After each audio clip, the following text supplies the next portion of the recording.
So I saw this wonderful post on Reddit today from Groundskeeper Steve, and it's just talking about how runestones suck. And so we're on the same page. We're talking about trust stones here. And before we get into this, I just want to say a big thank you to Groundskeeper Steve for, taking time out of his day to post this, as he's probably pretty busy tending to the grounds.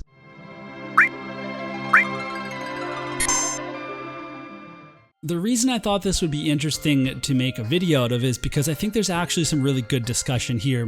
We'll look at some of the stuff that's in the comments for this thread, but first I wanted to kind of address these different points. And I also want to bring up an interesting point about new players with trust stones that people might not actually expect. So first of all, grinding shards sucks. I have to disagree, because it's literally the same as everything else in the game. If you don't like grinding shards, then you don't like grinding anything in the game. Don't play War of the Visions. That's just the way the game works. So that one I take exception to. Now, re-rolling for passives, I'm 100% with you, Steve. Honestly, it's so annoying re-rolling for passives that I don't even do it every day. Some days I'm like, nope, not gonna do it. Not gonna try. Leveling the passives again.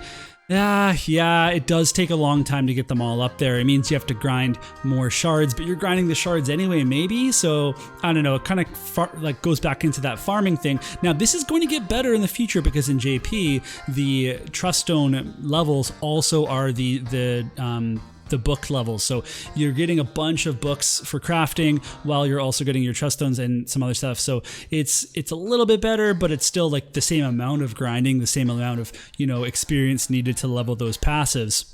Needing to click through 30 things to get 2 passives onto 1 stone sucks. Again, it does, but welcome to War of the Visions, baby. Like, that's the game. That's not new. That's been a complaint since day one. So if you made it this far and you found this to complain about, then I don't really understand why you're still playing War of the Visions. But, that's maybe Steve is going to just spend more time on the grounds and less time on War of the Visions, and that's just the way that it goes. Moving them around equipment sucks. 100% agree with you. I'm there with ya.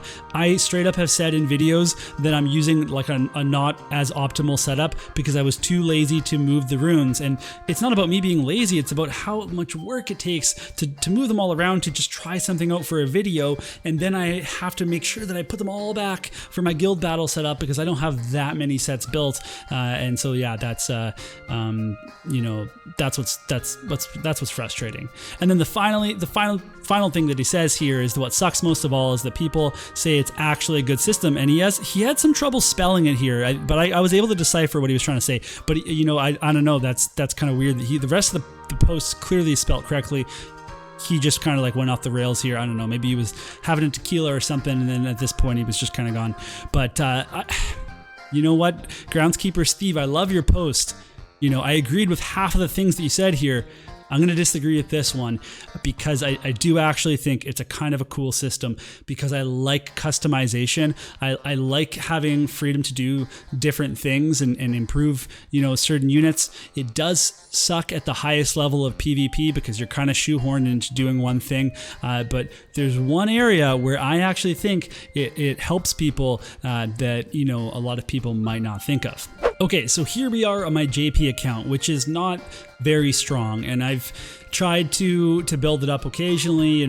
I don't work on it a lot, but I do play it every single day. And just to give you an idea of like what my best team might look like, it's right here. So I've got some 120s, I've got a 115, I've got someone working on their EX right now. I do have some other units at 120 like Ishtola, and I have, Sakura I just worked on today, and so there's some other options here. But I actually have a really hard time clearing the brutal versions of missions to farm for equipment. So I actually can't farm those easily. And a big part of that is one of the biggest barriers to War of the Visions is that, my espers are low level, but most importantly, my vision cards aren't very good. I don't have all this good equipment. And when you start to put together these things where you need to have +5 equipment and maxed espers and you have maxed VCs, and people take it for granted how powerful that actually makes you, because it's actually hard to clear a lot of content in War of the Vision. So I was thinking, how can I make my guys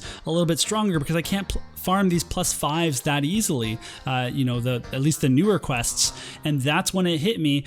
I can go make some basic sets of trust stones. So I started putting trust stones on all of my TMRs, because at the end of the day, what's the thing that people can access really quickly as a new player? It's not vision cards.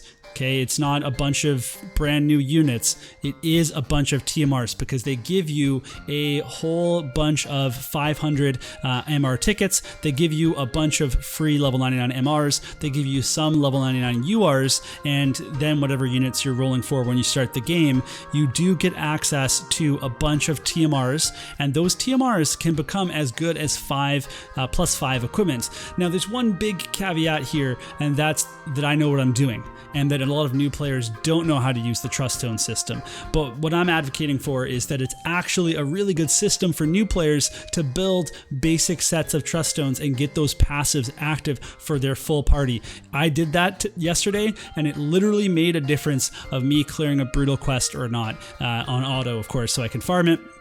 And that was a really big deal. And I haven't even dived into actually upgrading the trust stones on these units, so that, for example, when we look at something like Silmus, or whatever her name is, sword here, I could actually get the magic stat on here increased with trust stones. Right now, I just have them on. Oh, my trust stones are off on this right now. Another, problem with trust stones. But something like this fist here, it's already at higher attack, and I haven't leveled any of the trust stones yet. So there's lots of potential for new players with trust stones that experienced players might not consider. So going back to the Reddit post, I think that people really did vibe with a lot of what Groundskeeper Steve said, but there were some disagreements as well in terms of just a lot of people do really enjoy the system, but you see things here like too much effort, click, click, click, click, scroll, click, click, click, click, click, scroll. Like it really is a very cumbersome system, and there is a problem with that. It's frustrating for people.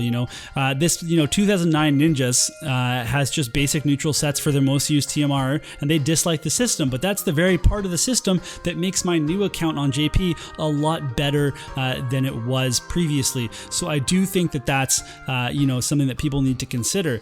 Barry Allen's mom, I guess I don't know who Barry Allen is, says that trust stones crippled PvP or at least flexible team building unless you're a die-hard player. And I do agree that when you come up against an evasion team that is they're perfectly built with trust stones, you really need to match that with your own trust stones. And if you're wanting to go ahead and run a different unit in your team, then maybe the TMR that they want to equip isn't the same as the one that you built out with trust stones, and maybe half the set can work and the other half can't, and it's just a lot to manage. And I completely understand any of the concerns in here except for the farming one, because again, you're playing War of the Visions. If you don't like farming for trust stones, stop playing War of the Visions. So that's all I'm going to say for this video, and I'm kind of curious, where do you all fall? Like, I know I probably saw some of your comments on the thread today, but are you more with, if there's a spectrum here,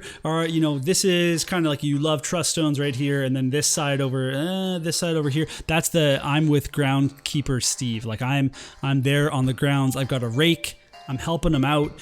Where do you fall on that spectrum of loving or hating trust stones? Because I'm more towards the loving. I'm like over halfway towards the loving them, but I do acknowledge all of these concerns that people have. And for a huge chunk of time, I straight up was ignoring the system after doing my basic sets and a couple of pink sets. I just stopped, and then I recently started again because it really is an annoying system to use.